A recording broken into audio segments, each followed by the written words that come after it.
Lecture cours en miracle, chapitre 12. Le curriculum du Saint-Esprit. Première section, le jugement du Saint-Esprit. Il t'a été dit de ne pas rendre l'erreur réelle, et la façon de le faire est très simple. Si tu veux croire en l'erreur, tu dois la rendre réelle, parce qu'elle n'est pas vraie.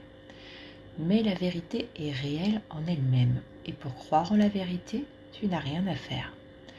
Comprends bien que tu ne réponds pas directement à quoi que ce soit, mais à l'interprétation que tu en donnes. Ainsi, ton interprétation devient la justification de ta réponse. C'est la façon dont l'on va interpréter les choses qui va justifier notre réponse. C'est pourquoi il est hasardeux pour toi d'analyser les motifs d'autrui. Si tu décides que quelqu'un essaie réellement de t'attaquer, de te déserter ou de t'asservir, tu répondras comme s'il l'avait réellement fait, ayant rendu son erreur réelle pour toi. En interprétant l'erreur, tu lui donnes un pouvoir, et ayant fait cela, tu passeras sur la vérité. L'analyse des motivations de l'ego est très compliquée, très obscurcissante, et jamais sans implication de ton propre ego. Tout le processus est une tentative claire et nette pour démontrer ta propre aptitude à comprendre ce que tu perçois. Cela se voit par le fait que tu réagis à tes interprétations comme si elles étaient correctes. Peut-être alors contrôles-tu tes réactions au niveau du comportement, mais pas des émotions, ce qui évidemment serait une division ou une attaque contre l'intégrité de ton esprit. Et oui, si on ressent quelque chose mais qu'on se comporte différemment, forcément c'est une attaque contre l'intégrité de son esprit.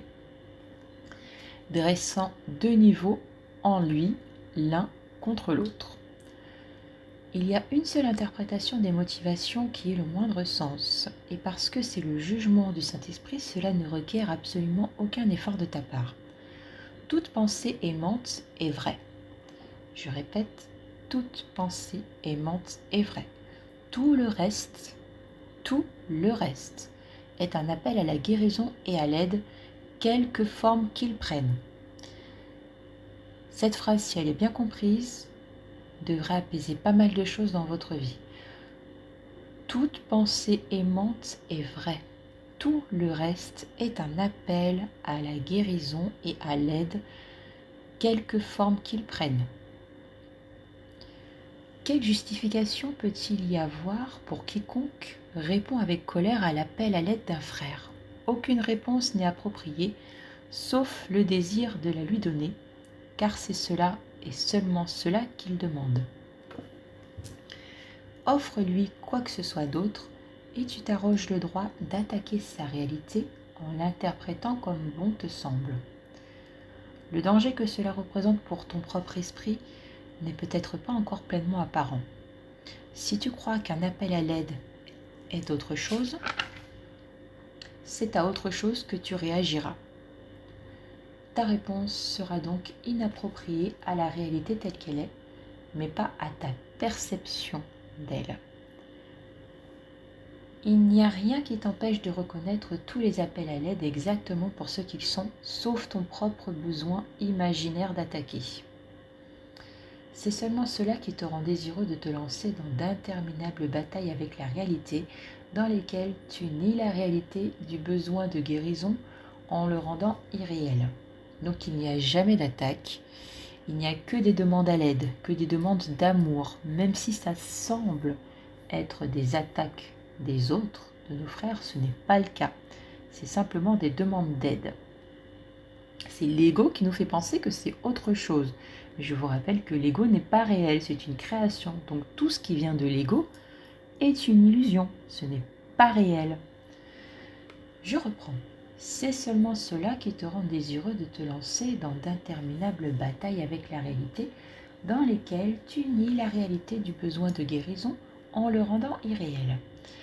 Tu ne ferais pas cela si ce n'était pas de ton indésir d'accepter la réalité telle qu'elle est, que tu te caches à toi-même conséquemment.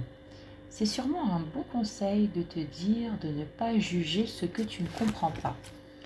Nul n'est un témoin fiable qui a un investissement personnel car la vérité pour lui est devenue ce qu'il veut qu'elle soit. On interprète les choses de la façon dont ça nous arrange.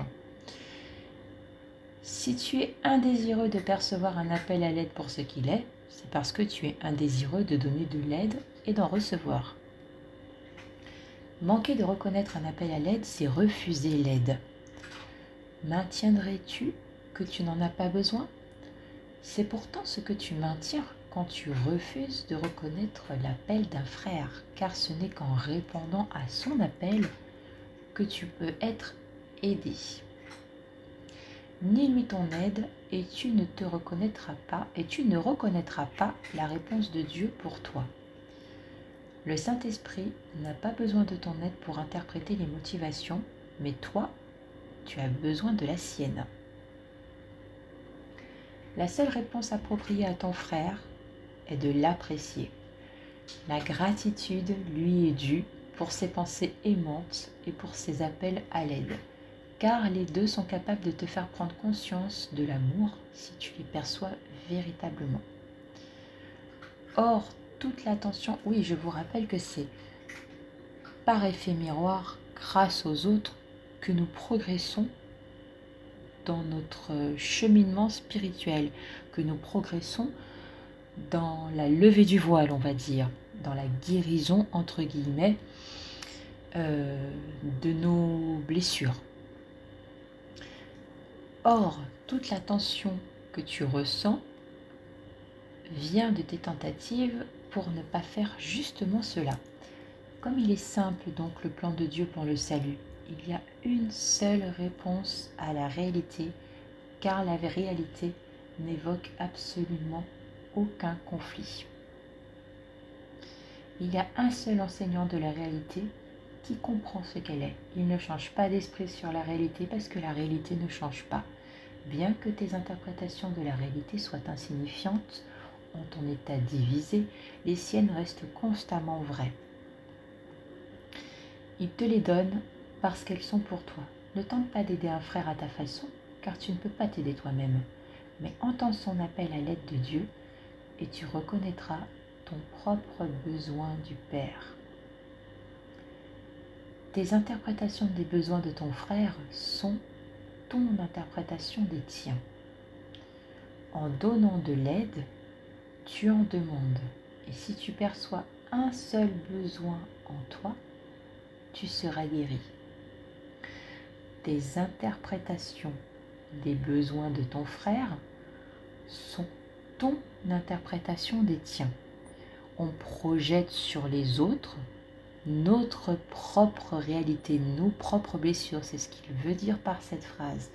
Tes interprétations des besoins de ton frère sont ton interprétation des tiens, sont ton interprétation de tes besoins. Tu interprètes les choses par rapport à tes besoins. En donnant de l'aide, tu en demandes. Et si tu perçois un seul besoin en toi, tu seras guéri, car tu reconnaîtras la réponse de Dieu telle que tu la veux. Et si tu la veux en vérité, elle sera tienne véritablement. Chaque appel auquel tu réponds au nom du Christ rapproche de ta conscience le souvenir de ton Père. Par égard pour ton propre besoin, donc, entends chaque appel à l'aide pour ce qu'il est, afin que Dieu puisse te répondre. Ça ne veut pas dire qu'il faut se laisser faire, ça veut simplement dire qu'il ne faut pas rendre l'attaque réelle. Et je vous rappelle également qu'il n'y a pas les autres en fait. Nous sommes tous un. En appliquant d'une manière de plus en plus constante l'interprétation que donne le Saint-Esprit des réactions d'autrui, tu prendras conscience de plus en plus que ces critères s'appliquent également à toi. Car il ne suffit pas de reconnaître la peur pour en échapper, bien que la reconnaissance soit nécessaire pour démontrer le besoin d'en échapper. C'est pour ça que la politique de l'autruche ne sert à rien. Il faut reconnaître la peur en nous pour que le besoin d'en échapper se fasse sentir. Si on fait comme si tout va bien, forcément, On se complaît dans cette situation et on ne fait rien pour en sortir. Donc, le Saint-Esprit doit encore traduire la peur en vérité. Si tu étais laissé avec la peur, une fois que tu l'as reconnue, tu aurais fait un pas qui t'éloigne de la réalité plutôt que de t'en rapprocher. Si tu étais laissé avec la peur une fois que tu l'as reconnue, tu aurais fait un pas qui t'éloigne de la réalité plutôt que de t'en approcher. Or, nous avons maintes fois insisté sur le besoin de reconnaître la peur et de la regarder en face, sans phare, comme d'une étape cruciale dans le processus par lequel l'ego est défait. Considère alors comment l'interprétation que donne le Saint-Esprit des motifs d'autrui te servira bien. Considère alors comment l'interprétation que donne le Saint-Esprit des motifs d'autrui te servira bien. Donc, reconnaître la peur, la regarder en face, sans phare, est une étape cruciale dans le processus pour défaire l'ego. En t'enseignant à n'accepter que les pensées aimantes en autrui et à considérer tout le reste comme un appel à l'aide, il t'a enseigné que la peur même est un appel à l'aide. Voilà ce que reconnaître la peur signifie réellement. Si tu ne la protèges pas, il la réinterprétera. C'est le suprême avantage d'apprendre à percevoir l'attaque comme un appel à l'amour. Nous avons déjà appris que la peur et l'attaque sont inévitablement associées. Quand tu crois que tu es attaqué, tu as peur et tu attaques. Mais si on se rend compte qu'il n'y a pas d'attaque, on n'éprouve plus le besoin de se défendre. Si on considère les attaques comme des appels à l'aide et des appels à l'amour, il n'y a plus de raison d'attaque à ce moment-là. Donc, nous avons déjà appris que la peur et l'attaque sont inévitablement associées. S'il n'y a que l'attaque qui produise la peur, et si tu vois l'attaque comme l'appel à l'aide qu'elle est, l'irréalité de la peur doit commencer à se faire jour en toi. Donc je répète, s'il n'y a que l'attaque qui produise la peur, et si tu vois l'attaque comme l'appel à l'aide qu'elle est, l'irréalité de la peur doit commencer à se faire jour en toi, car la peur est un appel à l'amour, ce qui était nié étant reconnu inconsciemment. La peur est un symptôme de ton propre profond sentiment de perte. Si tu apprends à supplier la perte quand tu l'aperçois en autrui, la cause fondamentale de la peur est enlevée. Par là, tu t'enseignes que la peur n'existe pas en toi. Le moyen de l'enlever est en toi, et tu l'as démontré en le donnant. La peur et l'amour sont les seules émotions dont tu es capable. L'une est fausse, car elle a été faite à partir du déni, et l'existence même du déni dépend de la croyance en ce qui est nié. Ce qu'il veut dire par là, c'est que pour qu'il puisse y avoir déni, il faut que quelque chose déjà d'existant soit nié. Sinon, il n'y a pas de déni.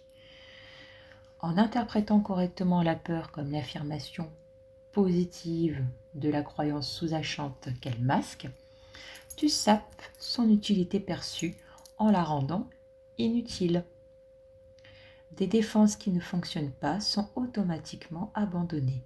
Si tu enlèves ce que la peur dissimule jusqu'à la prédominance la plus claire et nette et sans équivoque, la peur devient insignifiante.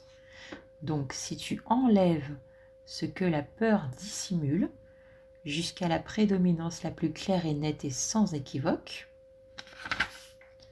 la peur devient insignifiante. Tu as nié son pouvoir de dissimuler l'amour qui était son seul but.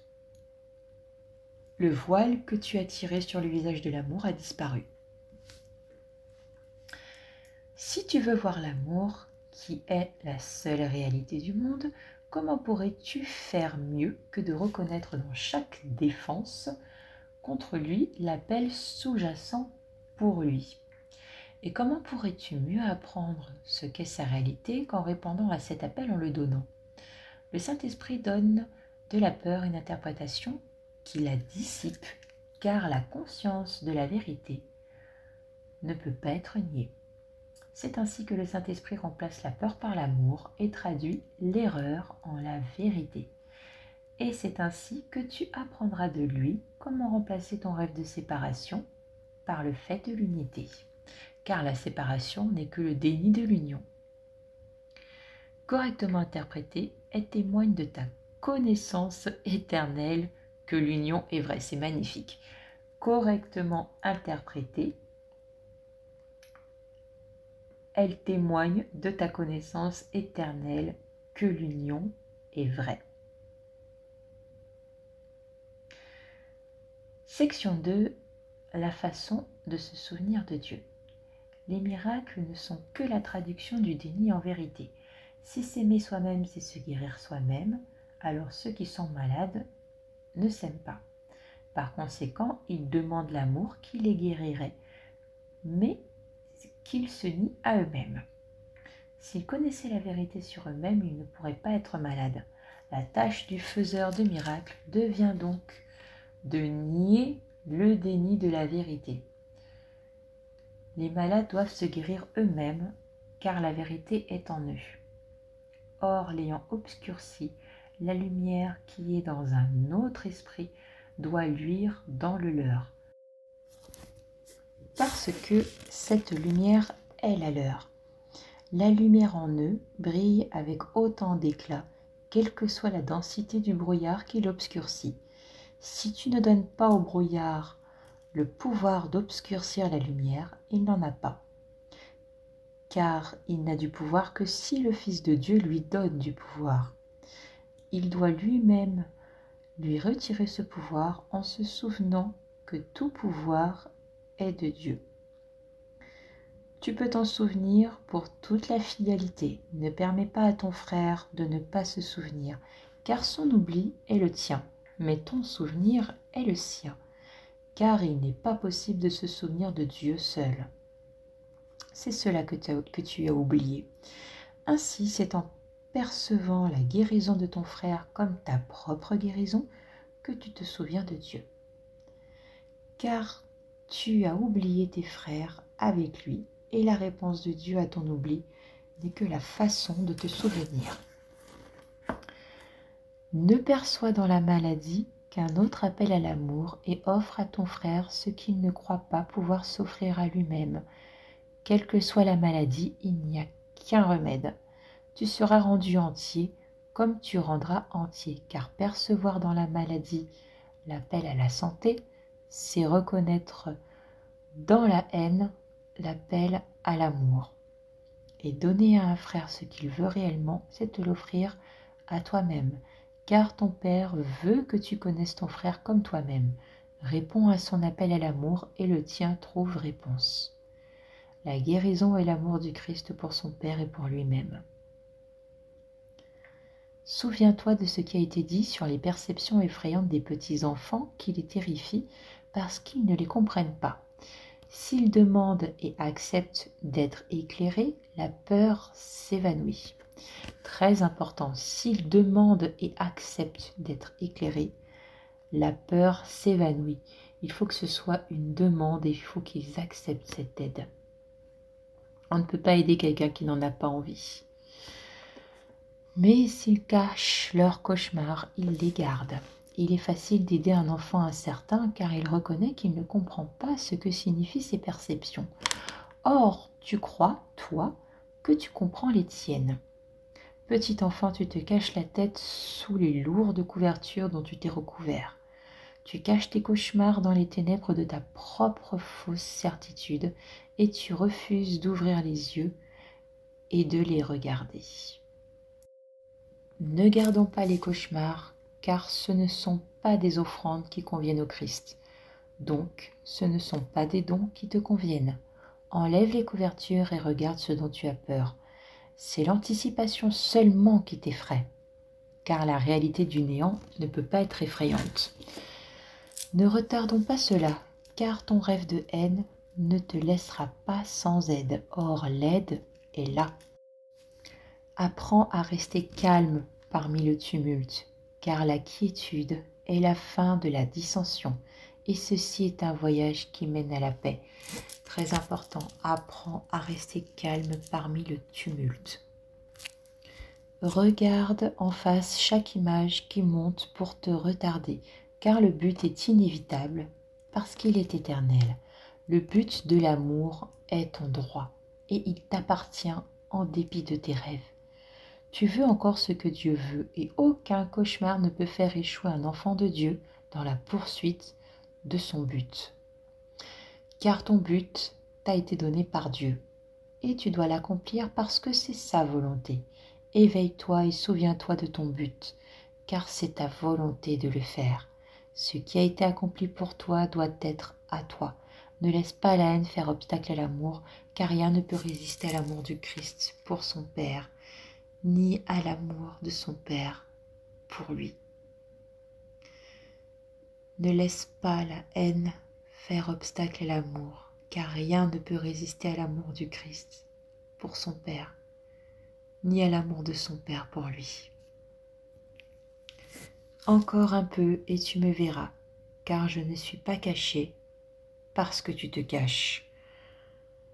Je t'éveillerai aussi sûrement que je me suis éveillé moi-même, car je me suis éveillé pour toi, en ma résurrection et ta délivrance. Notre mission est d'échapper de la crucifixion et non de la rédemption. Aie confiance en mon aide, car je n'ai pas marché seul, et je marcherai avec toi, comme mon Père a marché avec moi. Ne connais-tu pas que j'ai marché avec lui dans la paix? Et cela ne signifie-t-il pas que la paix vient avec nous dans ce voyage? Il n'y a pas de crainte dans l'amour parfait. Nous ne ferons que rendre parfait pour toi ce qui est déjà parfait en toi. Nous ne ferons que rendre parfait pour toi ce qui est déjà parfait en toi. Tu ne crains pas l'inconnu, mais le connu. Tu n'échoueras pas dans ta mission parce que je n'ai pas échoué dans la mienne. Fais-moi seulement un peu confiance, au nom de la confiance complète que j'ai en toi, et ensemble, nous accomplirons facilement le but de perfection, car la perfection est et ne peut être niée. Nier le déni de la perfection n'est pas aussi difficile que nier la vérité. Et tu croiras ce que nous pouvons accomplir ensemble quand tu le verras accompli. Toi qui as tenté de bannir l'amour, tu n'as pas réussi. Mais toi qui choisis de bannir la peur, tu dois réussir. Le Seigneur est avec toi, mais tu ne reconnais pas cela. Or, ton Rédempteur est vivant, et il demeure en toi, dans la paix à partir de laquelle il a été créé. N'échangerais-tu pas cette prise de conscience contre la conscience de la peur? Quand nous aurons vaincu la peur, non pas en la cachant, ni en la minimisant, ni en niant sa pleine portée en aucune façon, c'est ce que tu verras réellement. Tu ne peux pas mettre de côté les obstacles à la vision réelle sans les regarder, car mettre de côté signifie juger et rejeter. Si tu regardes, le Saint-Esprit jugera, et il jugera véritablement. Or, il ne peut dissiper ce que tu gardes caché, car tu ne lui as pas offert, et il ne peut pas te le prendre. Nous nous embarquons donc dans un curriculum organisé, bien structuré et soigneusement planifié, dont le but est d'apprendre comment offrir au Saint-Esprit tout ce que tu ne veux pas. Il connaît ce qu'il doit en faire. Tu ne sais pas comment utiliser ce qu'il connaît. Tout ce qui lui est donné qui n'est pas de Dieu disparaît. Or, tu dois toi-même le regarder de plein gré, car autrement sa connaissance reste sans utilité pour toi. Il ne manquera sûrement pas de t'aider, puisqu'aider est son seul but. N'as-tu pas de plus forte raison de craindre le monde tel que tu le perçois que de regarder la cause de la peur et d'en lâcher prise à jamais? Section 3. l'investissement dans la réalité. Je t'ai dit un jour de vendre tout ce que tu possèdes, de le donner aux pauvres et de me suivre. Voici ce que je voulais dire. Si tu n'as aucun investissement en quoi que ce soit en ce monde, tu peux enseigner aux pauvres où est leur trésor. Les pauvres sont simplement ceux qui ont mal investi, et ils sont pauvres en effet. Parce qu'ils sont dans le besoin, il t'est donné de les aider, puisque tu es parmi eux. Considère comme ta leçon serait parfaitement apprise si tu étais indésireux de partager leur pauvreté. Car la pauvreté est un manque. Et il y a un seul manque, puisqu'il y a un seul besoin. Supposons qu'un frère insiste pour que tu fasses quelque chose que tu penses ne pas vouloir faire. Son insistance même devrait te dire qu'il croit que le salut s'y trouve. Si tu insistes à refuser et ressens une vive réponse d'opposition, tu crois que ton salut est de ne pas le faire. Tu fais donc la même erreur que lui et tu rends son erreur réelle pour vous deux. Insistance signifie investissement et ce en quoi tu investis est toujours relié à ta notion du salut. La question est toujours double. Premièrement, quoi doit être sauvé? Et deuxièmement, comment cela peut-il être sauvé? Chaque fois que tu te fâches contre un frère, quelle que soit la raison, tu crois que l'ego doit être sauvé et sauvé par l'attaque. Si c'est lui qui attaque, tu es d'accord avec cette croyance, et si c'est toi qui attaques, tu la renforces. Souviens-toi que ceux qui attaquent sont pauvres. Leur pauvreté demande des dons et non un plus grand appauvrissement. Toi qui pourrais les aider, tu agis sûrement de manière destructrice si tu acceptes pour tienne leur pauvreté. Si tu n'avais pas investi comme ils l'ont fait, il ne te viendrait jamais à l'esprit de passer sur leurs besoins. Reconnais ce qui n'a pas d'importance, et si tes frères te demandent quelque chose de choquant, fais-le parce que c'est sans importance. Refuse et ton opposition établit que cela est important pour toi. C'est toi seul par conséquent qui as rendu la requête choquante, et chaque requête d'un frère est pour toi. Pourquoi insisterais-tu pour la lui refuser? Car faire cela, c'est te nier à toi-même et vous appauvrir tous les deux. Il demande le salut comme toi. La pauvreté est de l'ego et jamais de Dieu. Nulle requête choquante ne peut être faite à celui qui reconnaît ce qui a de la valeur et qui ne veut rien accepter d'autre. Le salut est pour l'esprit et c'est par la paix qu'il est atteint. Voilà la seule chose qui puisse être sauvée et la seule façon de la sauver. Toute autre réponse que l'amour vient d'une confusion sur le quoi et le comment du salut, et c'est la seule réponse. Ne perds jamais cela de vue et ne te permets jamais de croire, ne serait-ce qu'un instant, qu'il y a une autre réponse. Car tu te placerais assurément parmi les pauvres qui ne comprennent pas qu'ils demeurent dans l'abondance et que le salut est venu. T'identifier à l'ego, c'est t'attaquer toi-même et te rendre pauvre.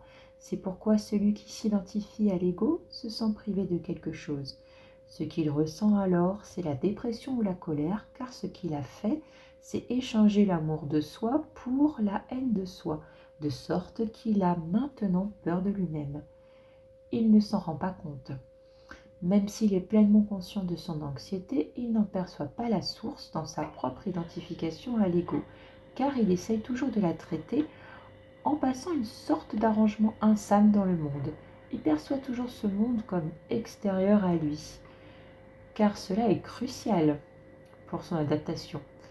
Il ne se rend pas compte que c'est lui qui fait ce monde, car il n'y a pas de monde à l'extérieur de lui. Il n'y a pas de monde à l'extérieur de lui. C'est nous qui faisons notre monde. Nous percevons le monde de la façon dont nous nous percevons nous-mêmes. Il perçoit toujours ce monde comme extérieur à lui, car cela est crucial pour son adaptation. Il ne se rend pas compte que c'est lui qui fait ce monde, car il n'y a pas de monde à l'extérieur de lui. Si seules les pensées aimantes du Fils de Dieu sont la réalité du monde, le monde réel doit être dans son esprit. Ses pensées insanes aussi doivent être dans son esprit, mais il ne peut tolérer un conflit intérieur d'une telle ampleur. Un esprit divisé est en danger, et reconnaître qu'il embrasse des pensées complètement opposées lui est intolérable. Par conséquent, l'esprit projette la division et non la réalité. Tout ce que tu perçois comme le monde extérieur n'est qu'une tentative de ta part pour maintenir ton identification à l'ego, car chacun croit que l'identification est le salut. Considère pourtant ce qui est arrivé, car les pensées ont certes des conséquences sur le penseur. Tu t'es brouillé avec le monde tel que tu le perçois, parce que tu penses qu'il t'est hostile. Cela est une conséquence nécessaire de ce que tu as fait. Tu as projeté à l'extérieur ce qui est hostile à ce qui est à l'intérieur. Et tu dois donc forcément le percevoir ainsi. C'est pourquoi tu dois d'abord te rendre compte que ta haine est dans ton esprit et non hors de lui, afin de pouvoir t'en débarrasser. Pourquoi aussi tu dois d'abord t'en débarrasser afin de pouvoir percevoir le monde tel qu'il est réellement. Je t'ai dit plutôt que Dieu a aimé le monde, qu'il l'a donné à son Fils unique. Dieu aime le monde réel, et ceux qui en perçoivent la réalité ne peuvent pas voir le monde de la mort, car la mort n'est pas du monde réel, où tout est un reflet de l'éternel. Dieu t'a donné le monde réel en échange de celui que tu as fait à partir de ton esprit divisé et qui est le symbole de la mort. Car si tu pouvais réellement te séparer de l'esprit de Dieu, tu mourrais. Le monde que tu perçois est un monde de séparation. Peut-être es-tu désireux d'accepter même la mort pour nier ton Père. Or, il ne veut pas qu'il en soit ainsi, donc il n'en est rien.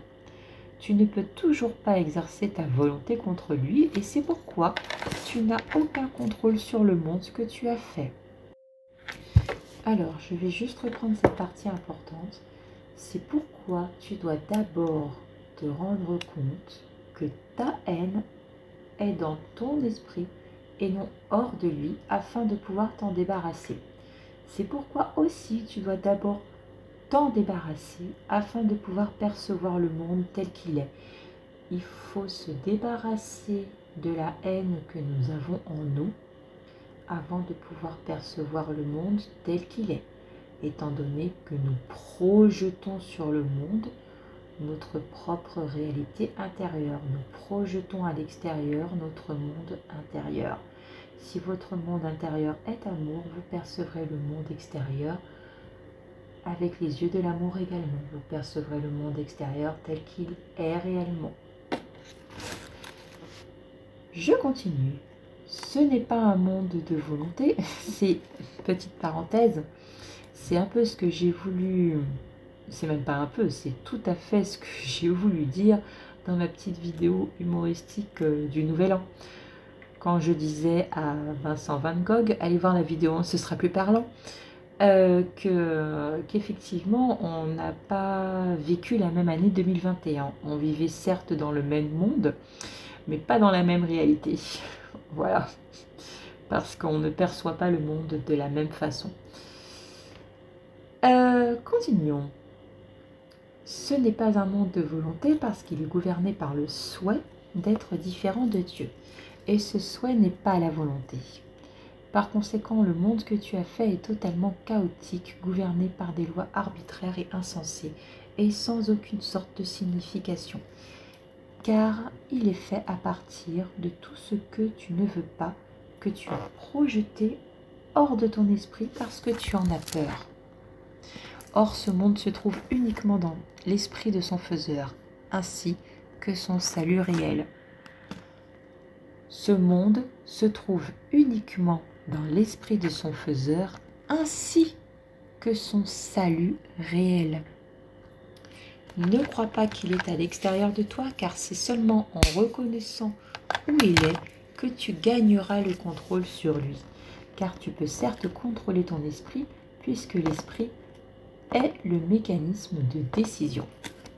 Si tu reconnais que toute l'attaque que tu perçois est dans ton propre esprit et nulle part ailleurs, tu en auras enfin trouvé la source. Il faut reprendre le contrôle de nos vies en prenant la responsabilité de tout ce qui s'est passé dans notre vie. C'est tous les événements qui sont arrivés dans notre vie sont arrivés pour une bonne raison. Et notre vie est ce qu'elle est à cause ou grâce des décisions que nous avons prises. Mais c'était nos décisions. C'est nous qui attirons à nous des situations qui sont en résonance avec nos émotions. Personne ne vous a jamais rien fait.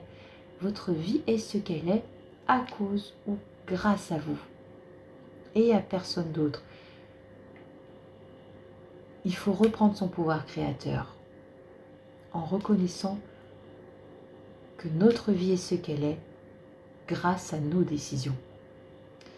Si tu reconnais que toute l'attaque que tu perçois est dans ton propre esprit et nulle part ailleurs, tu en auras enfin trouvé la source.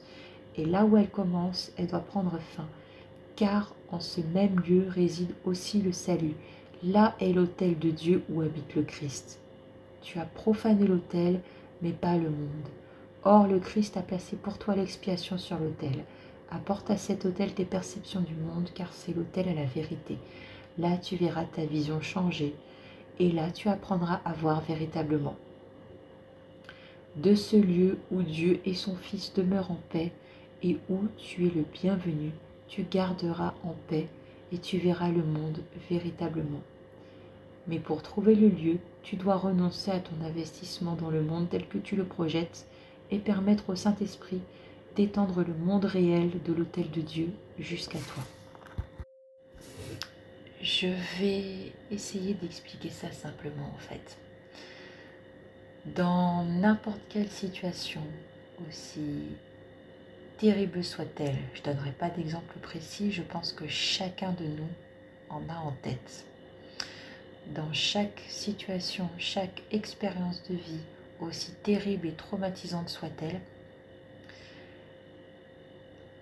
la leçon, entre guillemets la leçon, bien sûr, mais bon, c'est pour que ce soit compréhensible pour tout le monde.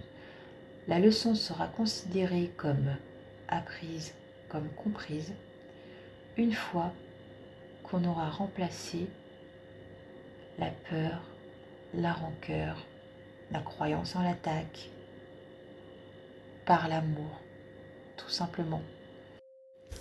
Rappelez-vous simplement de ce qui a été dit plus tôt, il n'y a pas d'attaque, il n'y a que des demandes à l'aide, il n'y a que des demandes d'amour. Voilà, j'en resterai là, après c'est à chacun de faire son cheminement personnel. J'explique aussi de la manière dont mes guides me demandent de le faire. Voilà, c'est à chacun après de faire son propre cheminement personnel, ses propres compréhensions.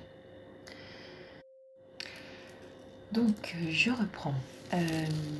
Là, tu verras ta vision changer et là, tu apprendras à voir. Alors, apporte à cet autel tes perceptions du monde, car c'est l'autel à la vérité. Là, tu verras ta vision changer et tu apprendras à voir véritablement de ce lieu où Dieu et son Fils demeurent en paix et où tu es le bienvenu. Tu regarderas en paix et tu verras le monde véritablement. Mais pour trouver le lieu, tu dois renoncer à ton investissement dans le monde tel que tu le projettes et permettre au Saint-Esprit d'étendre le monde réel de l'autel de Dieu jusqu'à toi. Section 4. Chercher et trouver. L'ego est certain que l'amour est dangereux et c'est toujours son enseignement central. Il ne te le dit jamais de cette façon. Au contraire, quiconque croit que l'ego est le salut semble fort occupé à chercher l'amour. Or, l'ego tout en encourageant très activement la quête de l'amour, ajoute une clause restrictive. Ne le trouve pas. Ces dictates peuvent donc se résumer simplement comme suit. Cherche et ne trouve pas. C'est la seule promesse que l'ego te présente et la seule qu'il tiendra.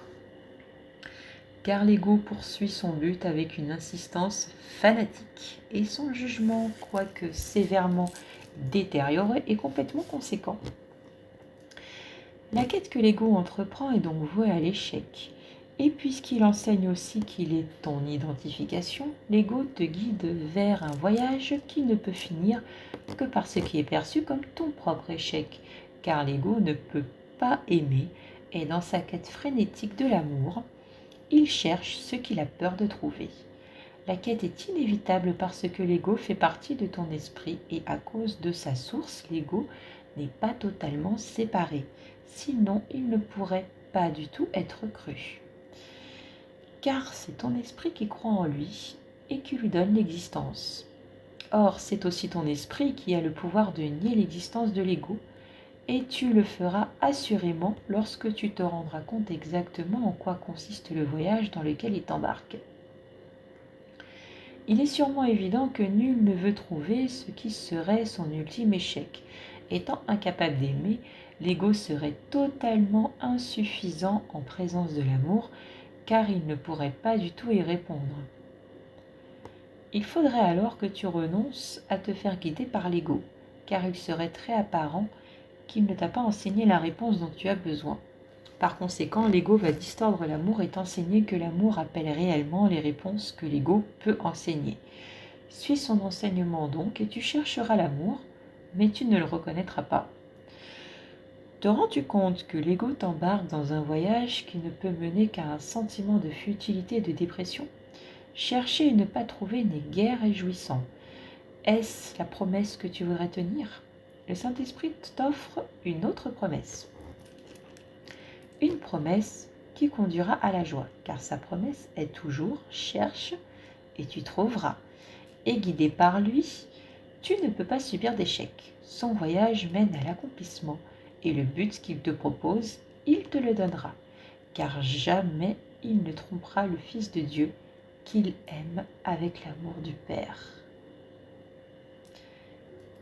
Tu vas entreprendre un voyage parce que tu n'es pas chez toi dans ce monde, et tu vas chercher ta demeure, que tu saches ou non où elle est. Si tu crois qu'elle est à l'extérieur de toi, ta quête sera futile, car tu la chercheras où elle n'est pas. Tu ne te souviens pas comment regarder au-dedans, car tu ne crois pas que ta maison soit là. Or, le Saint-Esprit s'en souvient pour toi et il te guidera jusqu'à chez toi parce que c'est sa mission. En remplissant sa mission, il t'enseignera la tienne, car ta mission est la même que la sienne. En guidant tes frères jusqu'à chez eux, tu ne fais que le suivre. Vois le guide que le Père t'a donné, afin que tu apprennes que tu as la vie éternelle. Car la mort n'est pas la volonté de ton Père, ni la tienne. Et tout ce qui est vrai est la volonté de ton Père. Tu n'as pas de prix à payer pour la vie, car elle t'a été donnée. Mais tu as certes un prix à payer pour la mort, et ce prix est très élevé. Si la mort est ton trésor, tu vendras tout le reste pour l'acheter, et tu croiras l'avoir acheté, parce que tu as vendu tout le reste. Or, tu ne peux pas vendre le royaume des cieux. Ton héritage ne peut ni s'acheter ni se vendre.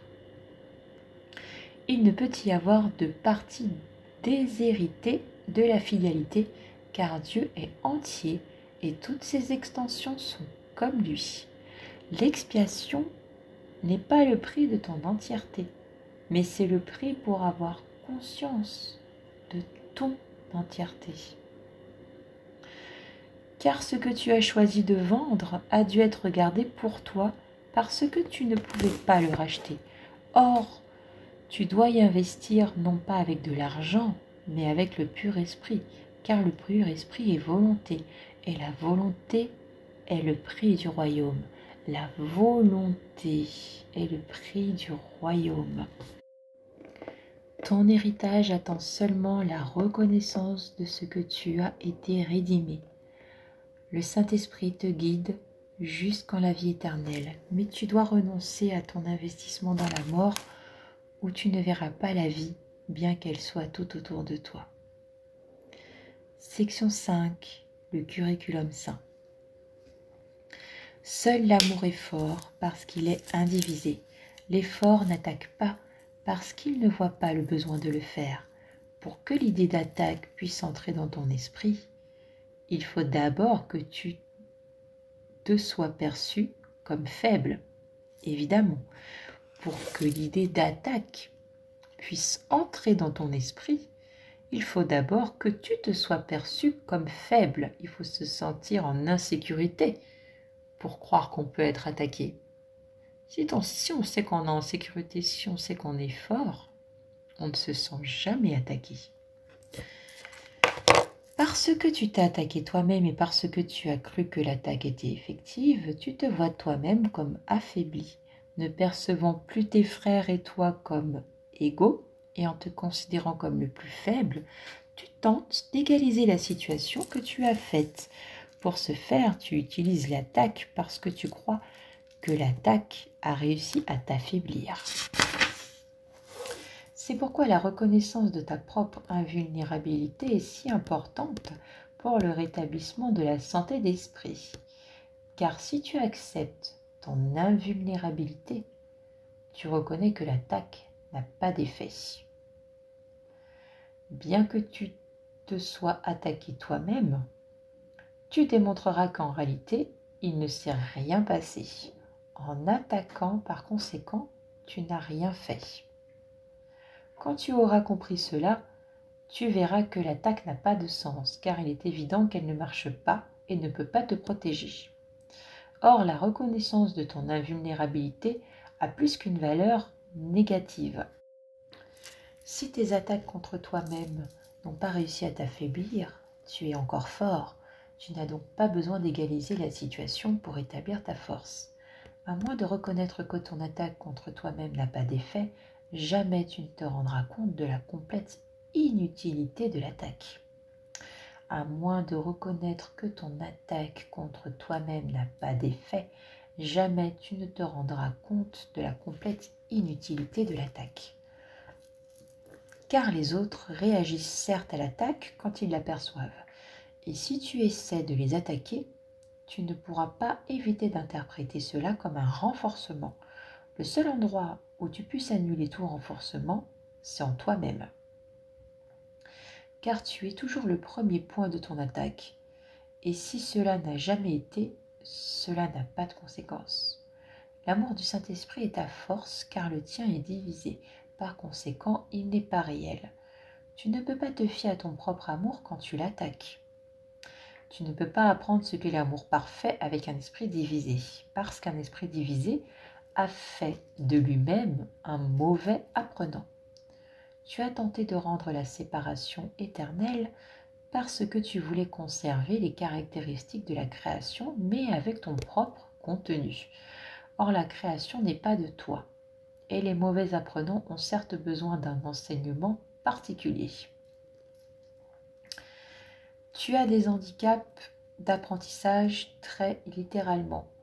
Dans certains domaines, tes capacités d'apprentissage sont tellement détériorées que tu ne peux plus progresser que sous une direction constante, nette et précise, fournie par un enseignant qui peut transcender tes ressources limitées. Il devient ta source parce que toi-même tu ne peux pas apprendre. La situation d'apprentissage dans laquelle tu t'es placé est impossible, et dans cette situation, il est clair qu'il te faut un enseignant particulier et un curriculum particulier. Les mauvais apprenants ne sont pas de bons choix comme enseignants, ni pour eux-mêmes, ni pour personne d'autre. Tu ne te tournerais guère vers eux pour établir le curriculum par lequel ils peuvent échapper de leurs limitations. S'ils comprenaient ce qui les dépasse, ils ne seraient pas handicapés. Tu ne connais pas ce que signifie l'amour et voilà ton handicap.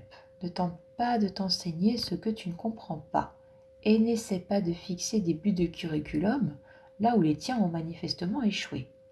Ton but d'apprentissage était de ne pas apprendre et cela ne peut pas mener à un apprentissage réussi. Tu ne peux pas transférer ce que tu n'as pas appris.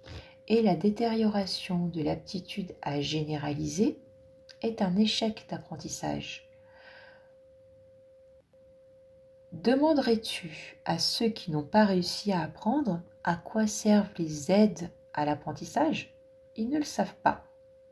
S'ils pouvaient interpréter les aides correctement, ils en auraient appris quelque chose. J'ai dit que la règle de Lego est « cherche et ne trouve pas ». Traduit en termes de curriculum, cela signifie « essaie d'apprendre mais ne réussis pas ». Le résultat de ce but de curriculum est évident. Toute aide valable à l'enseignement, toute instruction réelle et tout guide d'apprentissage sensé seront mal interprétés, puisqu'ils sont tous là pour faciliter l'apprentissage auquel s'oppose cet étrange curriculum. Si tu essaies d'apprendre comment ne pas apprendre, et si le but de ton enseignement vise à son échec, que peux-tu espérer d'autre que la confusion? Un tel curriculum n'a pas de sens. Cette tentative d'apprendre a tellement affaibli ton esprit que tu ne peux pas aimer, car le curriculum que tu as choisi est contre l'amour, et cela équivaut à un cours sur la façon de t'attaquer toi-même. Ce curriculum a un but supplémentaire qui est d'apprendre comment ne pas vaincre la division qui rend son but premier crédible. Et tu ne vaincras pas la division dans ce curriculum car tout ton apprentissage ira à son profit. Or, ton esprit parle contre ton apprentissage comme ton apprentissage parle contre ton esprit. Et tu luttes ainsi avec succès contre tout apprentissage car c'est ce que tu veux. Mais peut-être est-ce que tu ne t'en rends pas compte, même encore, qu'il est quelque chose que tu veux apprendre et que tu peux l'apprendre parce que tu as choisi de le faire. Toi qui as tenté d'apprendre ce que tu ne veux pas, devrais reprendre courage, car bien que le curriculum que tu t'es donné soit certes déprimant, il n'est que ridicule quand tu le regardes de plus près. Est-il possible que la façon de réaliser un but soit de ne pas l'atteindre? Cesse maintenant d'être ton propre enseignant. Cette démission ne mènera pas à la dépression. C'est le simple résultat d'une évaluation honnête de ce que tu t'es enseigné et des résultats d'apprentissage qui en ont suivi. Dans les conditions d'apprentissage correctes, que tu ne peux ni fournir ni comprendre, tu deviendras un excellent apprenant et un excellent enseignant.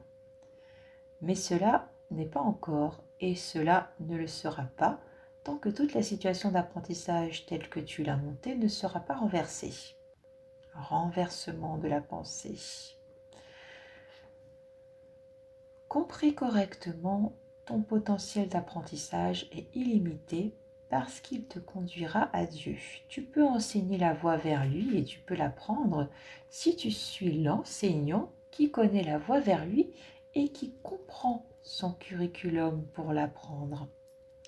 Le curriculum est totalement non ambigu parce que le but n'est pas divisé et que les moyens et la fin s'accordent complètement.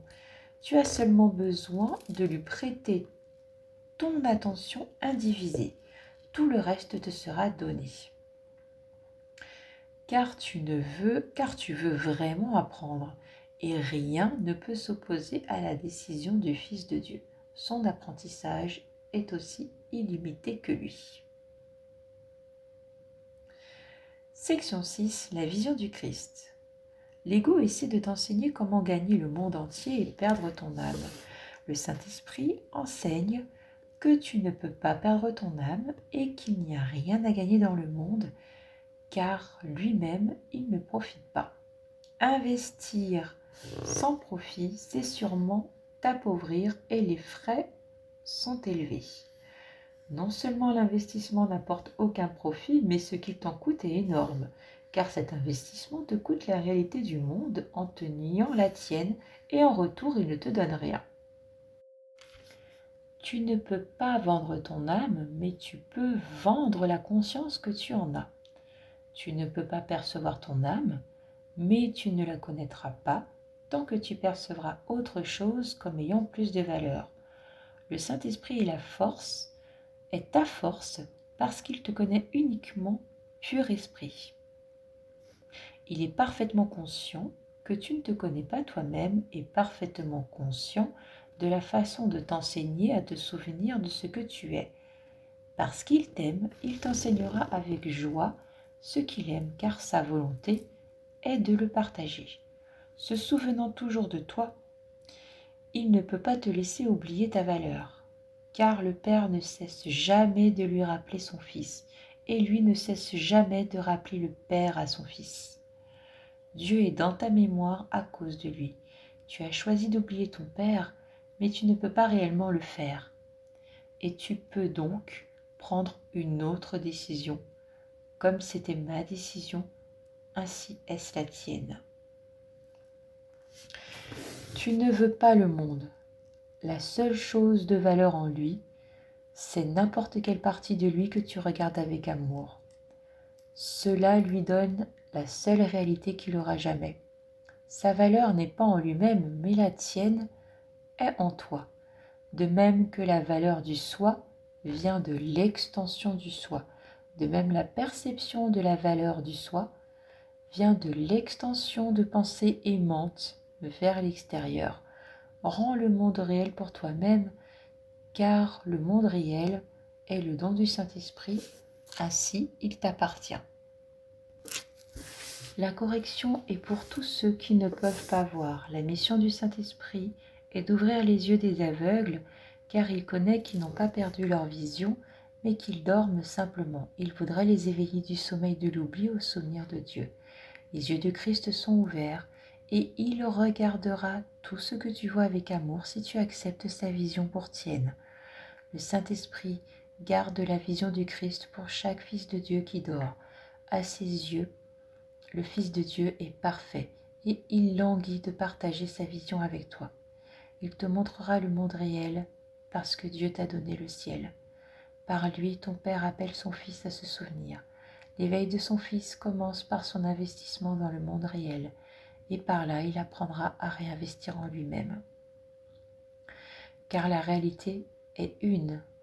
Avec le Père et le Fils et le Saint-Esprit bénit le monde réel en leur nom.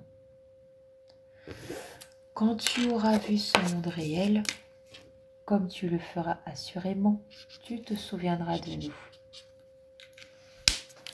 Or, tu dois apprendre le coup du sommeil et refuser de le payer. Alors seulement tu décideras de t'éveiller. Et alors le monde réel jaillira à ta vue, car le Christ n'a jamais dormi. Il attend que tu le vois, car lui ne t'a jamais perdu de vue. Il regarde quiètement le monde réel qu'il voudrait partager avec toi parce qu'il connaît l'amour du Père pour lui. Et connaissant cela, il voudrait te donner ce qui est à toi. Dans une paix parfaite, il t'attend à l'autel de son Père, t'offrant l'amour du Père dans la quiète lumière de la bénédiction du Saint-Esprit. Car le Saint-Esprit conduira chacun chez son Père, où le Christ attend qui est son soi. Chaque enfant de Dieu est un dans le Christ, car son être est dans le Christ, comme celui du Christ est en Dieu. L'amour du Christ pour toi est son amour pour son Père, qu'il connaît parce qu'il connaît l'amour de son Père pour lui.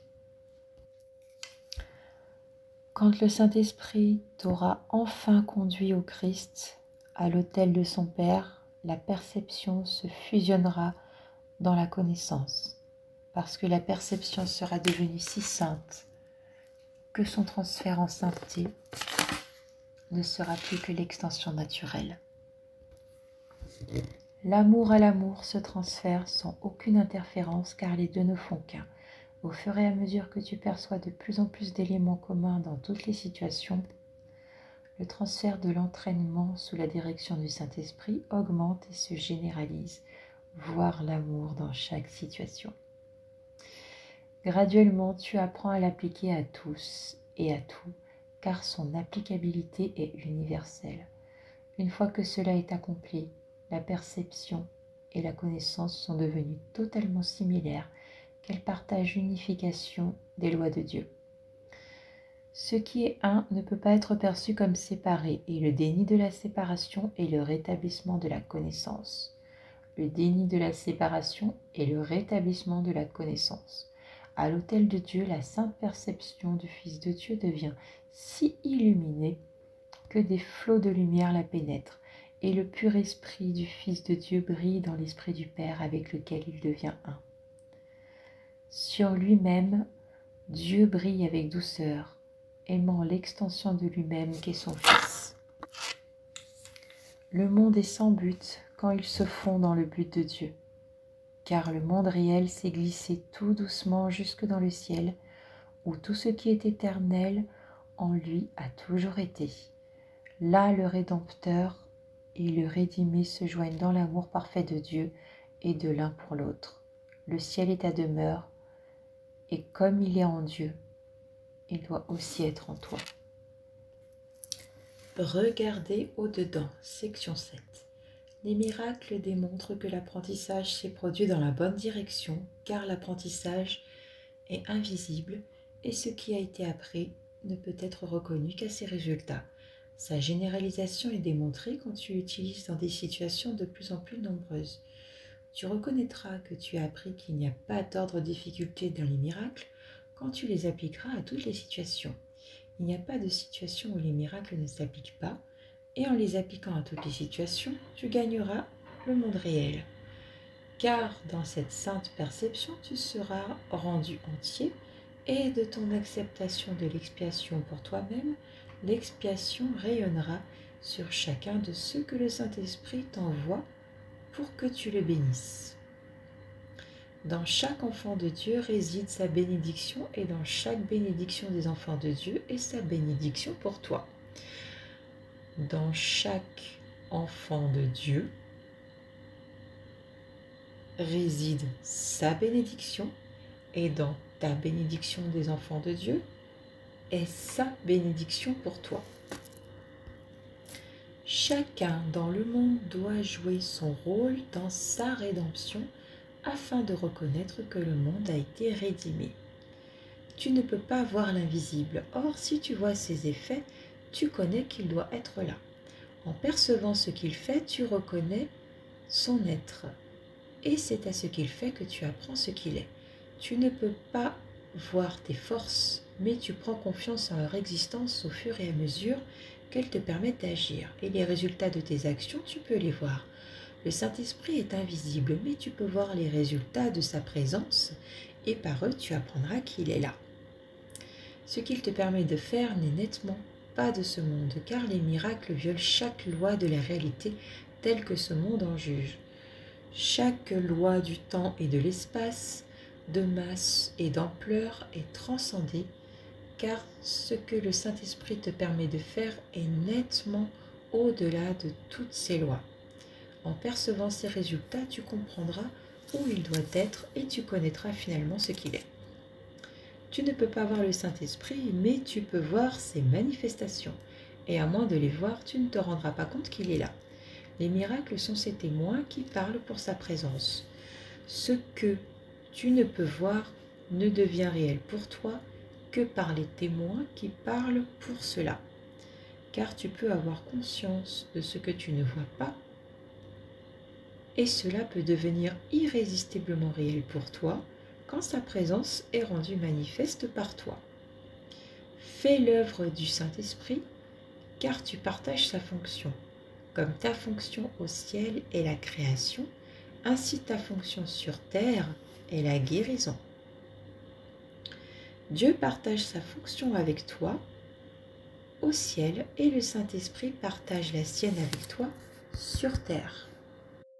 Aussi longtemps que tu crois avoir d'autres fonctions, aussi longtemps tu as besoin de correction, car cette croyance est la destruction de la paix, un but qui est directement opposé au but du Saint-Esprit. Tu vois ce à quoi tu t'attends, et tu t'attends à ce que tu invites. Ta perception est le résultat de ton invitation, venant à toi comme tu l'as fait venir. De qui voudrais-tu voir les manifestations? De quelle présence voudrais-tu être convaincu? car tu croiras en ce que tu manifestes. Et comme tu regardes au dehors, ainsi tu verras au dedans. Comme tu regardes au dehors, ainsi tu verras au dedans.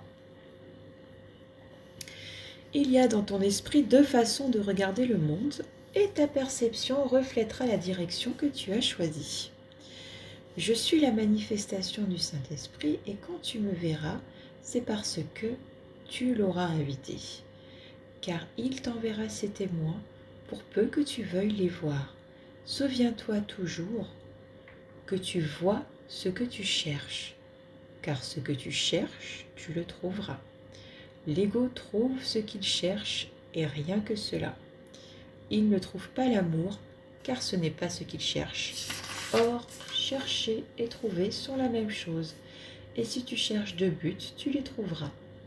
Mais tu ne reconnaîtras ni l'un ni l'autre. Tu penseras qu'ils sont les mêmes parce que tu les veux tous les deux. L'esprit aspire toujours à l'intégration et s'il est divisé et veut garder la division, il croira encore qu'il a un seul but en le faisant paraître un. J'ai dit plutôt que c'est à toi de choisir ce que tu projettes ou étends, mais tu dois faire l'un ou l'autre, car c'est une loi de l'esprit et tu dois regarder au-dedans avant de regarder au dehors. En regardant au-dedans, tu choisis un guide pour ta vue. Ensuite, tu regardes au dehors et tu vois ses témoins. D'abord, regarder au-dedans, choisir son guide, donc le Saint-Esprit ou l'ego, et ensuite regarder au dehors. Voilà pourquoi tu trouves ce que tu cherches, ce que tu veux en toi-même, tu le rendras manifeste et tu l'accepteras venant du monde parce que c'est toi qui l'as mis là en le voulant. Quand tu penses que tu projettes ce que tu ne veux pas, c'est encore parce que tu le veux. Cela mène directement à la dissociation car cela représente l'acceptation de deux buts, chacun perçu dans un endroit différent, séparés l'un de l'autre, parce que tu les as rendus différents. Or, l'esprit voit un monde divisé à l'extérieur de lui, mais non au-dedans. Cela lui donne une illusion d'intégrité et lui permet de croire qu'il poursuit un seul but. Or, tant que tu perçois le monde comme divisé, tu n'es pas guéri, car être guéri, c'est poursuivre un seul but, parce que tu en as accepté un seul et n'en veux qu'un seul. Quand tu ne voudras que l'amour, tu ne verras rien d'autre. La nature contradictoire des témoins que tu perçois n'est que le reflet de tes invitations conflictuelles. Tu as regardé ton esprit et accepté qu'il y ait opposition l'ayant cherché. Mais alors, ne crois pas que les témoins de l'opposition soient vrais, car ils témoignent seulement de ta décision sur la réalité, te renvoyant les messages que tu leur as donnés. L'amour aussi se reconnaît à ces messagers. Si tu rends l'amour manifeste, ces messagers viendront à toi parce que tu les auras invités. Le pouvoir de décider est la seule liberté qui te reste en tant que prisonnier de ce monde. Tu peux décider de le voir avec justesse. Ce que tu en as fait n'est pas sa réalité, car sa réalité est seulement ce que tu lui donnes. En fait, à quelqu'un ou à quelque chose, tu ne peux donner rien d'autre que l'amour, et tu ne peux pas non plus recevoir d'eux quoi que ce soit d'autre que l'amour. Si tu penses avoir reçu quelque chose d'autre, c'est qu'en regardant au-dedans, tu as cru voir en toi le pouvoir de donner quelque chose d'autre. C'est cette seule décision qui a déterminé ce que tu as trouvé, car c'était la décision de le chercher. Tu as peur de moi parce que tu as regardé au-dedans et tu as peur de ce que tu as vu. Or, tu n'as pas pu voir la réalité, car la réalité de ton esprit est la plus belle des créations de Dieu. Venant seulement de Dieu, sa puissance et sa grandeur ne pourraient t'apporter que la paix si réellement tu la regardais. Si tu as peur, c'est parce que tu as vu quelque chose qui n'est pas là. Or, au même endroit, tu aurais pu nous voir, moi et tous tes frères, en la parfaite sécurité de l'Esprit qui nous a créés. car nous sommes là, dans la paix du Père, dont la volonté est d'étendre sa paix par toi. Quand tu auras accepté ta mission qui est d'étendre la paix, tu trouveras la paix, car tu la verras en la rendant manifeste. Ces saints témoins t'entoureront parce que tu les as appelés et ils viendront à toi. J'ai entendu ton appel et j'y ai répondu, mais tu ne me verras pas et tu n'entendras pas la réponse que tu cherchais. C'est parce que tu ne veux pas encore seulement cela. Or, plus je deviens réel pour toi, plus tu apprends que c'est vraiment cela que tu veux. Et tu me verras en regardant au-dedans et nous regarderons ensemble le monde réel, par les yeux du Christ. Seul le monde réel existe et seul le monde réel peut être vu. Comme tu décides, ainsi tu verras. Et tout ce que tu vois ne fait que témoigner de ta décision. Quand tu regardes au-dedans et me vois, c'est parce que tu as décidé de manifester la vérité. Et en la manifestant, tu la verras à la fois au dehors et au dedans. Tu la verras au dehors parce que tu l'as d'abord vue au dedans. Très important, tu la verras au dehors parce que tu l'as d'abord vue au dedans. Tout ce que tu contemples au dehors est un jugement porté sur ce que tu as contemplé au dedans. Si c'est ton jugement, il sera faux, car le jugement n'est pas ta fonction. Si c'est le jugement du Saint-Esprit, il sera juste, car le jugement est sa fonction. Tu ne partages sa fonction qu'en jugeant comme lui, ne te réservant absolument aucun jugement. Tu jugeras contre toi-même, mais il jugera pour toi. Souviens-toi donc que chaque fois que tu regardes au dehors et réagis défavorablement à ce que tu vois, tu t'es jugé indigne et tu t'es condamné à mort. La peine de mort est le but ultime de l'ego, car il croit pleinement que tu es un criminel et mérites la mort, comme Dieu connaît que tu mérites la vie. La peine de mort ne quitte jamais l'esprit de l'ego, car c'est toujours ce qu'il te réserve à la fin, voulant te tuer comme expression finale du sentiment qu'il a pour toi. Il ne te laisse vivre que pour attendre la mort. Il te tourmente pendant que tu vis, mais sa haine n'est pas satisfaisante jusqu'à ce que tu meurs, car ta destruction est la seule fin à laquelle il œuvre et la seule fin qui le satisfera. L'ego n'est pas traître à Dieu, envers qui nulle traîtrise n'est possible, mais il te trahit toi, qui crois avoir été traître envers ton Père. C'est pourquoi défaire la culpabilité est une part essentielle de l'enseignement du Saint-Esprit, car aussi longtemps que tu te sens coupable, tu écoutes la voix de l'ego, qui te dit que tu as trahi Dieu et par conséquent mérites la mort. Tu penseras que la mort vient de Dieu et non de l'ego, parce qu'en te confondant toi-même avec l'ego, tu crois que tu veux la mort.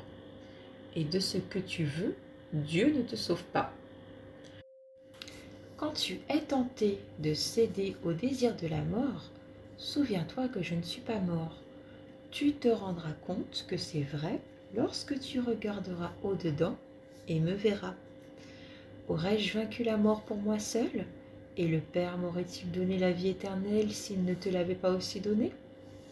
Quand tu apprendras à me rendre manifeste, tu ne verras plus jamais la mort, car tu auras contemplé ce qui est sans mort en toi-même, et tu ne verras que l'Éternel en regardant un monde qui ne peut pas mourir.